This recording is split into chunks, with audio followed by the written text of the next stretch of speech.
मेरे प्यारे दोस्तों, कैसे हैं आप लोग। मैं आशा करता हूं आप लोग बिल्कुल मस्त होंगे और स्वस्थ होंगे। दोस्तों, आप जब भी म्यूचुअल फंड में अपने पैसे को इन्वेस्टमेंट करने जाते हैं तो आपको वहां पे कई कैटेगरीज देखने को मिलता है। आपको लार्ज कैप की कैटेगरीज देखने को मिलता है, मिड कैप की कैटेगरीज देखने को मिलता है, स्मॉल कैप की कैटेगरीज देखने को मिलता है, इंडेक्स फंड वगैरह वगैरह हर तरह की आपको कैटेगरीज देखने को मिलता है। लेकिन सबसे ज्यादा जो पॉपुलर है वो है लार्ज कैप और है स्मॉल कैप। तो आज की इस वीडियो में हम बात करेंगे कि लार्ज कैप और स्मॉल कैप के अंदर हमें क्या क्या डिफरेंसेस देखने को मिलता है। आज की इस वीडियो में हम इन दोनों फंड के बारे में पूरी जानकारी आपको देंगे, जीरो से लेकर के 100% तक के सारी जानकारी आपको देंगे। और मैं आपको ऐसी ऐसी कई चीजों में इस वीडियो में आपको बताने वाला हूं जो आपको फंड को चुनने समय काफी ये सभी चीजें हेल्प कर सकती है। तो चलिए दोस्तों, बिना देर किए हुए हम अपने इस वीडियो को शुरू करते हैं। जैसा कि आपको यहाँ पे लिखा हुआ दिख रहा है large cap versus small cap, तो हम इस वीडियो को शुरू करते हैं। मैं आपको इस वीडियो में आगे बताने से पहले, दोनों को कंपैरिजन करने से पहले कुछ मैं आपको बेसिक चीजों को बताना चाहूंगा जो आपको जानना बहुत जरूरी है। इसके बगैर, इसके बिना तो आप मानिए ये कि आप किसी फंड को चुन ही नहीं सकते हैं। जैसा कि यहाँ पे लार्ज कैप लिखा हुआ है, यहाँ पे स्मॉल कैप लिखा हुआ है, दोनों ही जगहों पे आपको कैप दिखाई दे रहा है। तो ये आखिर ये कैप होता है, इस कैप का मतलब क्या होता है? तो मैं आपको बता दूं कि इस कैप का मतलब होता है मार्केट कैपिटलाइजेशन।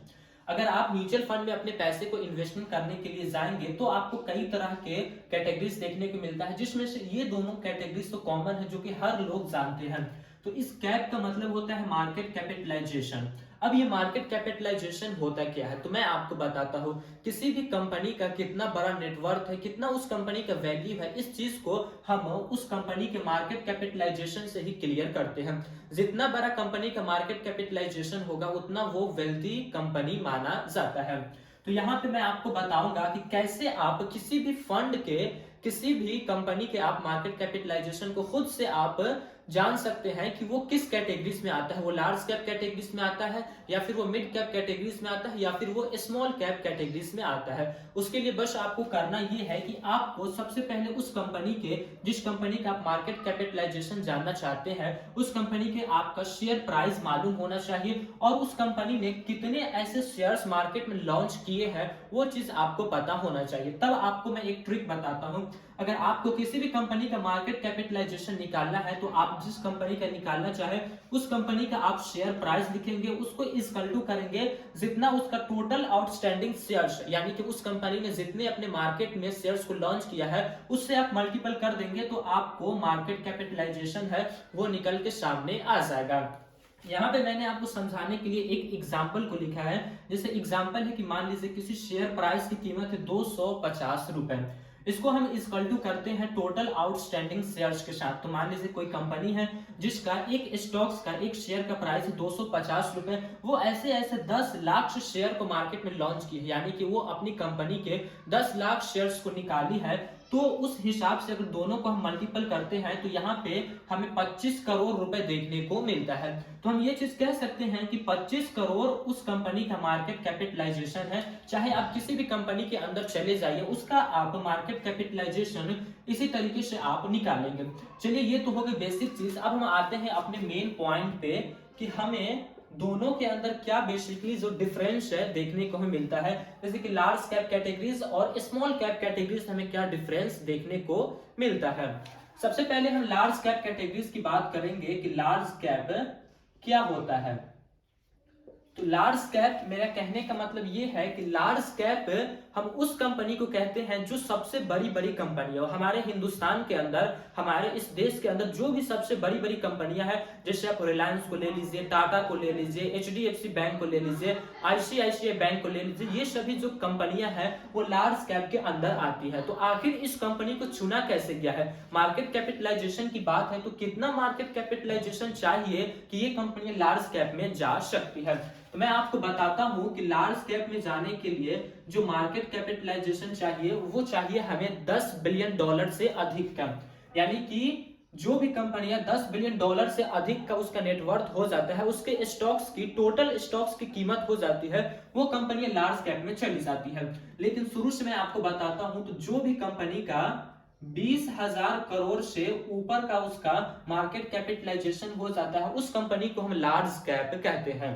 अब ये तो हो गई मार्केट कैपिटलाइजेशन की बात। जैसा कि हम म्यूचुअल फंड की बात कर रहे हैं, तो म्यूचुअल फंड में और भी चीजें हमें देखने को मिलती है। मान लीजिए आप लार्ज कैप के अंदर अपने पैसे को इन्वेस्टमेंट करेंगे, तो यहाँ पे आपको किस लेवल का रिस्क देखने को मिलेगा। तो दूसरे नंबर पे हम इसको लिखते हैं रिस्क, कि यहाँ पे हमें लार्ज कैप के अंदर कैसा रिस्क देखने को मिलता है, कितना ज्यादा यहाँ हमारे पैसे के ऊपर जो है वो जोखिम लगा रहता है। रिस्क की अगर हम बात करें लार्ज कैप कैटेगरी के मुताबिक, तो यहाँ पे आपको लो रिस्क देखने को मिलता है। अब लो रिस्क आपको यहाँ पे क्यों देखने को मिलता है, इस चीज को मैं आपको क्लियर करता हूं। जो भी कंपनियां लार्ज कैप कैटेगरी में पहुंची है, वो 2 स्टेप को पार की है, तब जाकर के वो लार्ज कैप कैटेगरी में पहुंची है। सबसे पहला कैटेगरीज होता है स्मॉल कैप, जिसके बारे में मैं अभी बताने वाला हूं। उसके बाद आता है मिड कैप, फिर लास्ट में आता है हमारा लार्ज कैप।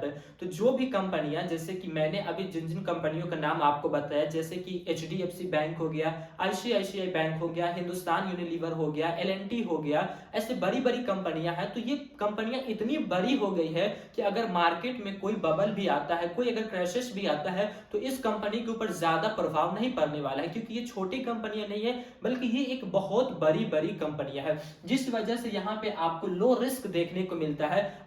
जिस प्रकार हमने 2020 में जो कोविड को झेला है, उस वक्त ये थोड़ा ही अपने शेयर प्राइस को लूज किया है, लेकिन अगर आप मिड कैप कैटेगरीज को देखेंगे, अगर आप स्मॉल कैप कैटेगरीज को देखेंगे, तो वो काफी हद तक अपने शेयर प्राइस को वो लूज कर दिया है। तो इस वजह से यहाँ पे लार्ज कैप कैटेगरी में हमें रिस्क कम देखने को मिलता है, क्योंकि जो भी यहाँ पे कंपनियां हैं वो एक बड़ी कंपनियां हैं और एक वेल्दी कंपनियां हैं, जिस वजह से हमारा रिस्क जो है वो कम जाता है।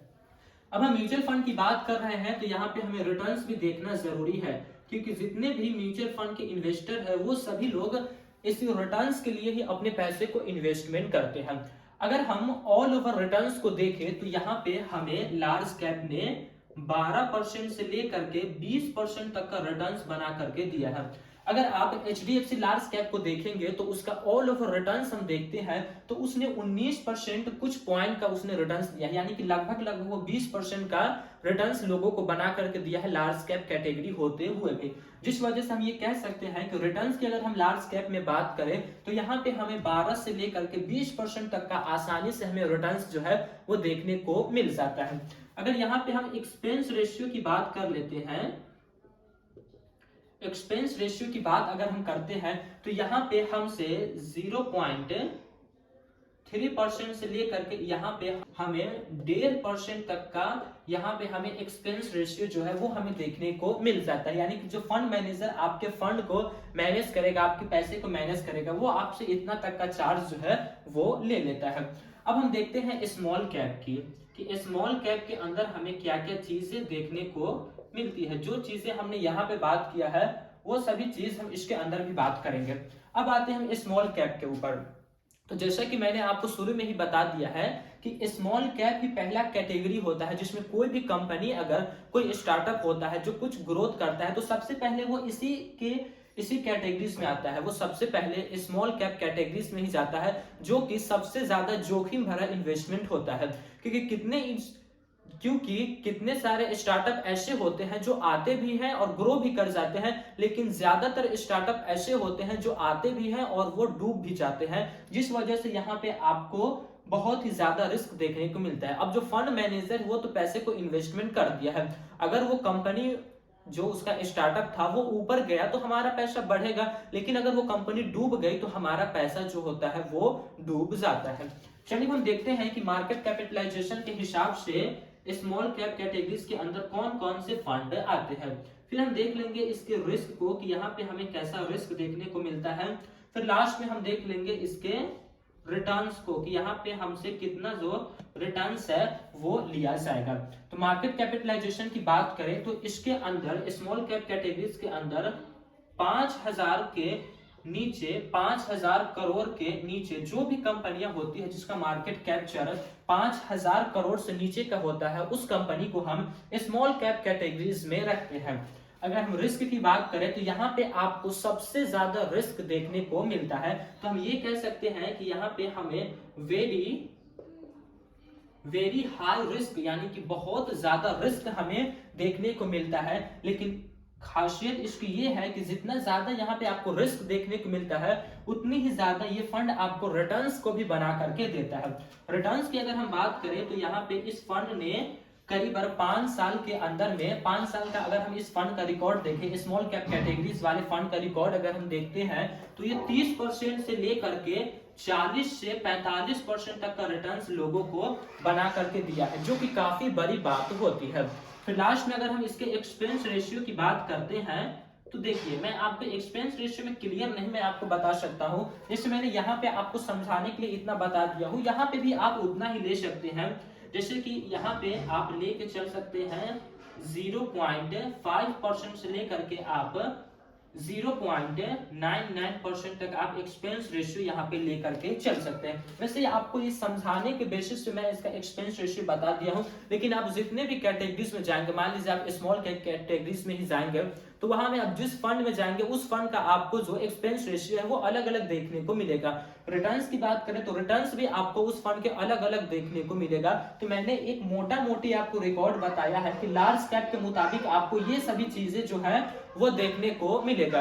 अगर हम स्मॉल कैप कैटेगरीज के मुताबिक अगर मैं बात करूं तो ये सभी चीजें आपको स्मॉल कैप कैटेगरीज में देखने को मिलेगा। मैं आशा करता हूं कि आपको ये जानकारी अच्छी लगी है। अगर हमारी ये जानकारी आपको अच्छी लगी है तो आप हमारे इस वीडियो को लाइक करें और हमारे इस चैनल को वारिस फाइनेंस को सब्सक्राइब करें, फाइनेंस से जुड़ी सभी वीडियोस को देखने के लिए। फिर मिलेंगे दोस्तों एक नए वीडियो में, तब तक के लिए जय हिंद जय भारत। अल्लाह पाक आपको सलामत रखे और आप हमारी वीडियोस को इसी तरह देखते रहें।